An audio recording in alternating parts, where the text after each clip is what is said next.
Saludo a Raúl Feliz, nuestro analista económico y financiero. ¿Cómo estás, Raúl? Muy buenas noches. Buenas noches, Leo. Bien.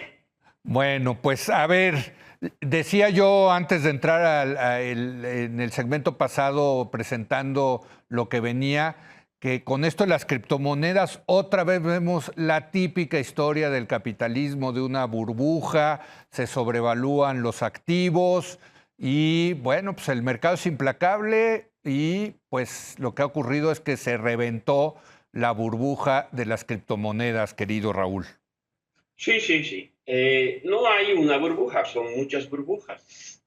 Bueno, son diferentes, Leo, pero en el siglo XIX, principios del siglo XX, era frecuente ver en Estados Unidos corridas bancarias, pánicos financieros, asociado no a criptomonedas, sino al banco comercial al que ibas a la esquina, ¿no? Sí. Fraudes en la emisión de títulos en la bolsa, fraude en la emisión de bonos, y fue necesario 100 años o más de 100 años de regulación, de legislación, de construcción institucional para llegar a lo que hoy tenemos, que todavía está sujeto a burbujas también. Entonces, velo esto en el caso de las criptomonedas, es una especie como el salvaje oeste, ¿no? Una aparente oportunidad para innovadores. Aparecen súbitamente no una moneda electrónica, sino cientos de monedas llamadas tokens. Sí. Y como sucedió con la industria automotriz, inicialmente cuando se inventó el automóvil, habían cientos de marcas de automóviles. Y finalmente, un siglo después, o un poco más de un siglo después, hay algunas marcas.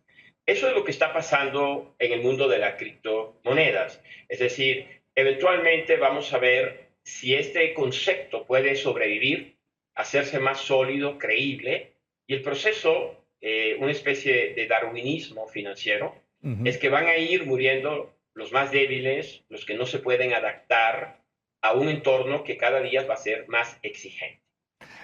Ahora, todo esto, Leo, ha ocurrido en un año donde los bonos, los mercados de capitales tradicionales han tenido pérdidas significativas. En el caso de las monedas como el Bitcoin, las pérdidas son casi de 70% de su valor. Sí, el Bitcoin, que corrígeme, pero creo que llegó a estar por arriba de los $60,000 un Bitcoin y ahorita está por ahí de 16,000, ¿no? Más o menos. Es correcto, es una pérdida como de 66-67% de su valor. Ahora, dime una cosa. Hay otras monedas, Leo, hay otras monedas que se fueron a cero, ¿no? Han perdido 100% de su valor. Sí, ya no existen, ¿no?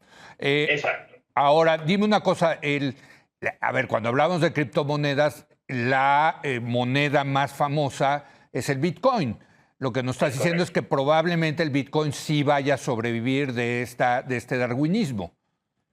Es probable que el Bitcoin y la número 2, llamada Ethereum, sí. Van a emerger, no diría más fuertes, ni siquiera me atrevería a decir que volverán a estas valuaciones, aunque no lo descarto, pero creo que sí van a sobrevivir. Yo creo que lo que estamos viendo es la corrección de un conjunto de cosas que eran francamente excesivas. Es decir, se volvió de moda, Leo, te digo que en algunas de las universidades de Boston, cursos de verano para enseñarte cómo construir una cryptocurrency, ¿no? Y llegabas y la creabas, ¿no? Entonces podías haber creado el tokens de la hora de opinar, ¿no? Y rápidamente te volvías billionaire. Acaba de ocurrir un incidente que vale la pena tal vez usarlo para ilustrar este punto. Un egresado de la carrera de física del MIT y que luego entró a trabajar en una casa de trading donde se entrenó, creó una moneda y creó una casa de intercambio de estas monedas y en 2-3 años llegó a tener un valor de $26,000 millones. Sí, increíble. Estás hablando de BTX, ¿verdad? Ese es correcto. Sí. El señor se llama Bankman-Fried. Bankman-Fried. Era un muchacho de 30 años, es un muchacho de 30 años. Sí. y además un filántropo ya muy, muy conocido, porque su filosofía es que hay que hacer dinero para regalarlo efectivamente, ¿no? Ujú. El señor la semana pasada, el lunes de la semana pasada, tenía una evaluación, valía 26 mil millones de dólares. Hoy vale cero. Sí. Eso es parte de ese tipo de volatilidad que estamos viendo. La pregunta es, bueno, ¿eso fue un fraude con malas o buenas intenciones? Lo que sabemos es que un sector no regulado, una empresa offshore registrada en Bermuda, usó dinero, activos de los clientes, para prestárselo a un vehículo especulativo de la propia compañía. Y ese vehículo especulativo perdió el dinero, durante un tiempo lo ocultó, pero alguien dio el pitazo de que si Ujú. pedías tu dinero que te lo devolvieran, no te lo iban a poder devolver. Y vemos el clásico ejemplo de una corrida bancaria. O sea, Claro. la gente que tenía confianza pierde la confianza, pide su dinero y como no hay activo suficiente para devolverlo, solo queda la opción de la quiebra. Ahora, este muchacho del BTX, que como tú dices, llegó a tener miles de millones de dólares, era, su fortuna era por el exchange que tenía esta casa de intercambio donde tú Sí. puedes comprar las criptomonedas, o era por la moneda que creo que se llamaba Solarium, una cosa así, No, la que no. Se llamaba BTT. BTT, exacto, Correcto. el BTT que él era su moneda, ¿no? Es correcto. Y digo, te lo pregunto porque sé que hay muchos casas de intercambio, incluso aquí en México hay una muy famosa que se llama Sí. Bitso, ¿no? Ahí qué quebró, la casa de cambio, la casa de intercambio o la moneda o ambos. Ambos. Lo que sucede, Leo, es que la casa de cambio, en estricto sentido, lo único que es un intermediario entre un comprador y un vendedor. Sí, sí, sí, Por lo tanto, el dinero en una casa de cambio que siga las reglas es sí. un dinero que se mantiene seguro, Ujú, en el sentido de la posesión del dinero. No ujú, seguro en el sentido de que su precio puede fluctuar enormemente. sí. Pero él tenía otras compañías Ujú, en el mundo cripto. Una de esas compañías es una especie, vamos a llamarle un hedge fund del mundo cripto. sí. Ese hedge fund se dedica a hacer intermediación, a pretender hacer arbitrajes, compra-venta, y el error o el problema es que ese exchange le prestó dinero de los clientes a ese otro vehículo especulativo que era de su propiedad, y a ese vehículo especulativo le fue mal. Sí, Entonces, no podía devolver el dinero a el exchange, por lo tanto, si el exchange le requerían los clientes su dinero, no se lo podía devolver. Es decir, el fraude es prestar dinero de tus cuentas privadas a un vehículo especulativo propiedad del mismo grupo. Y que finalmente, con las caídas de las criptomonedas, este vehículo especulativo perdió una gran parte de los fondos que pidió prestado en el exchange.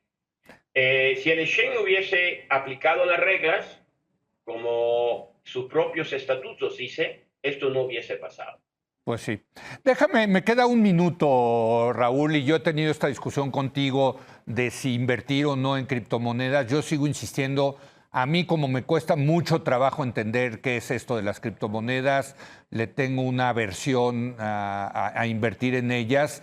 Tú, después de toda esta experiencia, a Raúl Feliz, que tú sí eres un inversionista en serio y conoces los mercados, etcétera, ¿te sigue quedando apetito por invertir en criptomonedas, Raúl? Bueno, fíjate que yo, como parte de mi educación, sí tengo una participación en criptomonedas, pero yo no he ido más allá de Ethereum.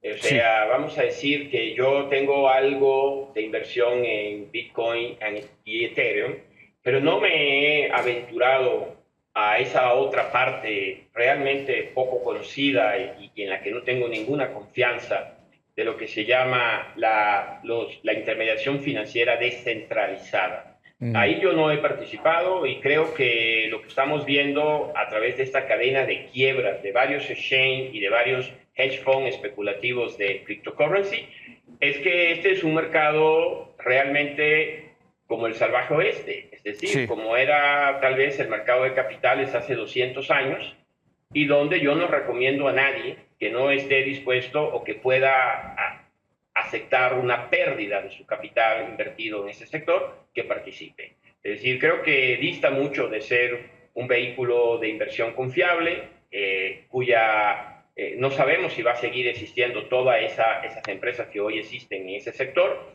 pero creo que el concepto de una moneda descentralizada va a quedarse con nosotros para siempre. Interesante, interesante eso, ¿no? Porque sí tiene que ver con la parte también política. A mí me parece fascinante porque tiene que ver con la parte de quién es al final del día el que respalda el dinero, ¿no?